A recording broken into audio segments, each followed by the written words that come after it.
बहुत शुक्रिया। बिस्मिल्लाह रहमान रहीम। जनाब स्पीकर, आपकी तवज्जो मैं मबसूल कराना चाहता हूँ।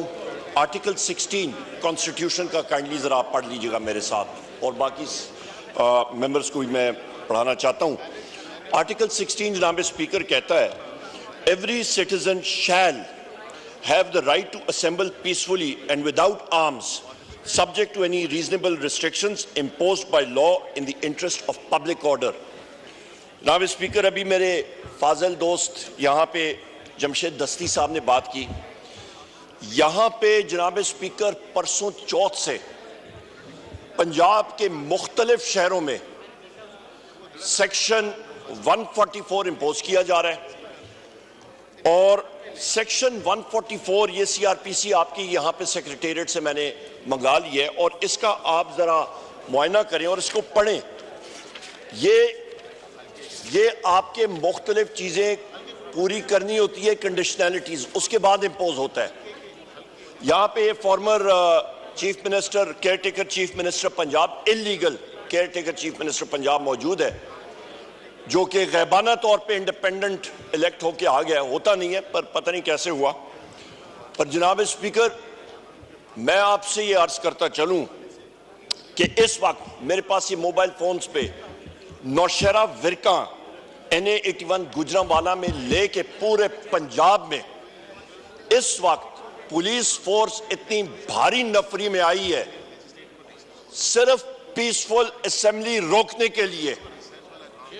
यहां पे PMLN या कॉल करे या कोई फंक्शन करे, या तो सियासी पार्टी, या तो आप ये हाउस डिसाइड करे कि पाकिस्तान एक डिक्टेटरशिप है, पाकिस्तान एक जमहूरी निजाम नहीं है, यहां पे कोई जमहूरियत नहीं है, यहां पे सिर्फ मुस्लिम लीग नून की डिक्टेटरशिप है, और हमें एक नया हिटलर शहबाज शरीफ के शक्ल में मिला है, और हिमलर जो है वो मोहसिन नकवी मिला है। ये हम लोग या डिसाइड कर लें तो फिर तो दूसरी बात है। पर जनाब स्पीकर, यहां पे जितने हमारे साथी हैं, लाखों वोट लेके आए हैं, हम लोग इसकी मुज़ामत भी करते हैं, और फिलफोर इस हाउस से इंस्ट्रक्शंस जानी चाहिए पंजाब की इंतजामिया, और बिलखसूस मैं ये बात यहां पे बात करता हूं, इसको आप हज़फ करें या जो भी मर्जी करें, जो पंजाब का आईजी है वो एक टाउट है, वो करप्ट आदमी है डॉक्टर उस्मान। वो क्लियर कट बात मैं करता हूं। ये टाउट लफ्ज को हम एक्सपेंस करते हैं। मैं, आप जो मर्जी करें स्पीकर साहब, पर मैं ये बात मैं क्लियर कट, क्योंकि ये दिल से बात आ रही है। उस शख्स ने अपना, मेरा ख्याल है, आखिरत भी खराब किया, और लोगों के खिलाफ जो जुल्म जबर होता रहा है। पंजाब पुलिस एक पुलिस फोर्स नहीं रही है, वो पुलिस फोर्स से मर्सनरी फोर्स में डॉक्टर उस्मान और इस शख्स मोहसिन नकवी के किए हुए करतूत की वजह से बनी है। एक डिसिप्लिन फोर्स से इनडिसिप्लिन फोर्स बनी है, और सानिया भावल नगर वो इसी वजह से हुआ है कि वहां पे बगैर वारंट्स के एक घर में गए, और वहां पे जिस वक्त उन्होंने रेड किया तो आईजी ने कहा, और यहां के ख्वाजा आसिफ ने फ्लोर ऑफ द हाउस पे कहा कि जनाब यहां पे बगैर वारंट के रेड हुए। तो हमारे घरों में ये सारे यहां पे जो लोग हैं, यहां पे क्या पंजाब पुलिस फोर्स और बाकी पुलिस फोर्सेस आके हमारे घरों में गुलदस्ते लेके और वारंट फ्रेम करके आते थे? हम लोग पूछते हैं जनाब स्पीकर इन लोगों से, ये इस पुलिस फोर्स को मर्सनरी पुलिस फोर्स बनाने में ये लोग जिम्मेदार हैं। We condemn this.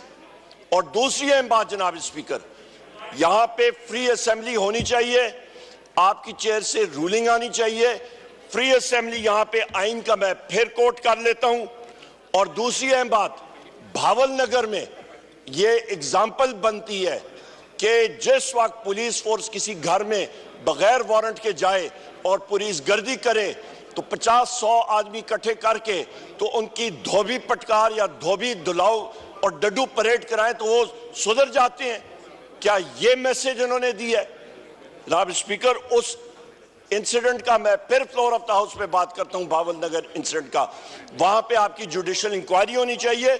और उसके साथ साथ आज के हवाले से और उसके सामने और जनाब स्पीकर, आज फिर मैं रिपीट करता हूं, पूरे पंजाब में रात से रेड शुरू है। We condemn that, we condemn this. Order in the house, आप तशरीफ रखें अपनी सीटों पे। और इसका जनाब speaker, we condemn this, immediate ये पुलिस गर्दी खत्म हो। हम लोगों ने हमेशा पीसफुल असेंबली की है और ये चीज जो है काबिल कबूल नहीं है। और इसके साथ साथ क्योंकि ये इस्लामाबाद कैपिटल टेरिटरी भी इंटीरियर मिनिस्ट्री के नीचे आती है, यहां पे भी इस्लामाबाद में ये इस चीज से नहीं निकल सकते। इस्लामाबाद में भी पीसफुल रैलीज निकलेंगी, किसी किस्म की दफा 144 की जरूरत नहीं है। जनाब स्पीकर, मैं आखिरी दो बात करके फिर यहां पे बैठूंगा।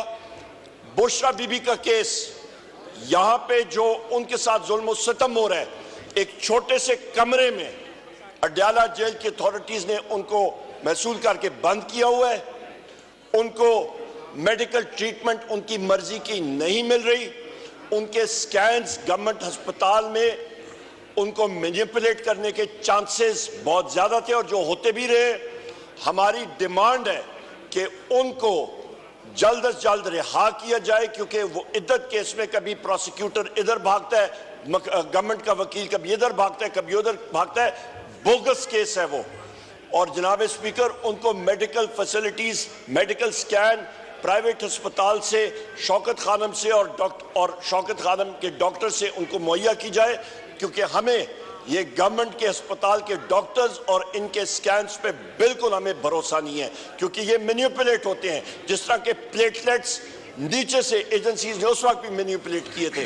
जनाब वाला, मैं आखिर में आपसे ये रूलिंग एक बार फिर चाहूंगा, आपसे एक क्लियर कट रूलिंग आनी चाहिए कि पंजाब गवर्नमेंट को और यहां पे फेडरल गवर्नमेंट को पाकिस्तान तहरीक इंसाफ के लोगों को दीवार से लगाने की कोई जरूरत नहीं है। हम लोग यहां पे ठीक ठाक तादाद में मौजूद हैं। हम लोग मुहिब्बे वतन लोग हैं। 3 करोड़ लोगों ने पाकिस्तान तहरीक इंसाफ को वोट दी है। ये हुकूमत फॉर्म 47 की बैसाखियों पे आई है और ये ऐसी चीजें 2 मिनट में तब्दील हो जाती हैं। जनाब स्पीकर, जिंदगी का और हुकूमत चेंजेस का, मौत का कोई पता नहीं लगता। वक्त आने जाने में कोई चीज नहीं। जनाब स्पीकर, मैं इसीलिए आपका गुजारिश करूंगा कि प्लीज आपकी क्लियर कट फॉर डेमोक्रेसी ये रूलिंग जो है ये क्लियर कट है। अभी जमशेद दस्ती साहब ने बात की थी, यहाँ ये जमशेद दस्ती साहब यहाँ पे मौजूद हैं। यहाँ पे हमारे मुख्तलिफ साथी सारे पंजाब के मौजूद हैं। उनके हलकों में अभी ये जब जाएंगे तो इनके पीछे जनाब स्पीकर अरेस्ट के लिए पुलिस तैयार होगी। लिहाजा डिग्निटी ऑफ द हाउस आपने प्रोटेक्ट करना है। बहुत शुक्रिया जनाब स्पीकर। शुक्रिया।